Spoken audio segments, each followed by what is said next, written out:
Monsieur le Président, mes chers collègues, nous souhaitions profiter de cette délibération. D'abord pour rendre hommage, je pense que ici chacun pourra s'y reconnaître, rendre hommage à Pascal Persson qui, comme quelques temps, et qui avait produit un travail absolument considérable. Effectivement, on a pu parfois avoir des débats sur tel ou tel aspect, mais néanmoins... Oui, Jacques, il faut parler plus fort parce que beaucoup de gens n'entendent pas. Donc, là, c'est mieux? Oui. Pardon, donc je reprends, excusez-moi pour la faible audition de tout à l'heure. Nous souhaitions profiter de cette délibération pour rendre hommage à une personne disparue à laquelle beaucoup d'entre nous ont eu affaire et qui a produit un travail considérable. Et par les temps actuels, je crois que c'est tout à fait utile. Il s'agit de l'ancien directeur de l'aéroport, Pascal Persson, qui a vraiment œuvré pendant pratiquement une dizaine d'années avec beaucoup d'engagement et qui a fait progresser l'aéroport. Alors certes, aujourd'hui, un certain nombre d'entre nous ont parfois des remarques à formuler, mais ce sont des remarques sur un établissement qui s'est profondément développé.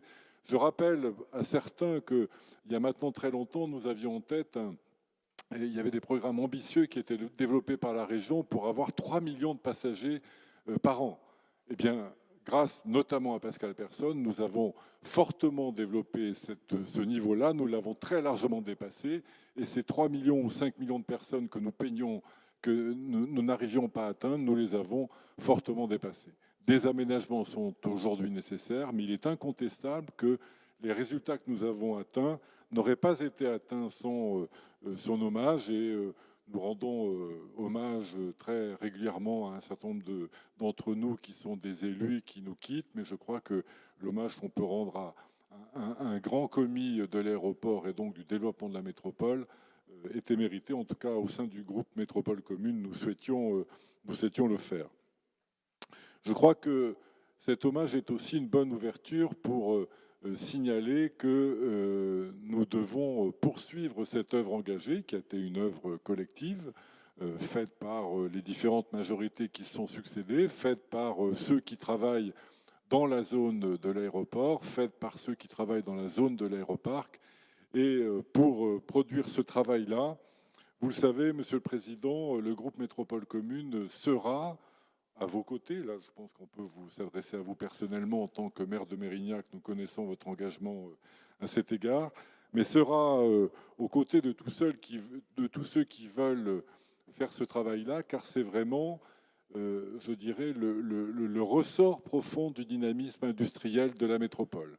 Le ressort profond du dynamisme industriel de la métropole. Et avant de commencer à mettre en cause ce dynamisme-là, pensons à le conforter. Nous sommes tous les uns et les autres attachés, nous l'avons dit hier et nous le redirons tout à l'heure, sans doute dans une motion qui doit arriver, mais nous sommes tous profondément attachés à ce que nous puissions faire évoluer favorablement l'aéronautique et notamment la position de l'aéronautique par rapport à l'énergie fossile. Le travail qui est fait dans ce monde-là, que vous connaissez bien, est un travail absolument exceptionnel qui va produire des résultats. Faisons confiance au progrès. Le progrès technique, la foi dans le progrès, c'est effectivement quelque chose auquel nous croyons au sein de Métropole Commune. Et arrêtons de toujours avoir une vision malthusienne des choses en disant il faut réduire, on ne pourra jamais évoluer, on ne pourra jamais dépasser. La Terre était plate autrefois, elle est ronde désormais. C'est parce que des gens ont cru au progrès, c'est parce que des gens en ont fait une marque fondamentale du développement humain. Il faut qu'on ait ça en tête lorsqu'on pense à l'aéroport. Je pense que Pascal Persson l'avait en tête. Je pense que nous sommes nombreux ici à l'avoir en tête. Ne nous laissons pas détourner de cet objectif qui est un objectif sur lequel le rayonnement économique de la métropole est très largement assis.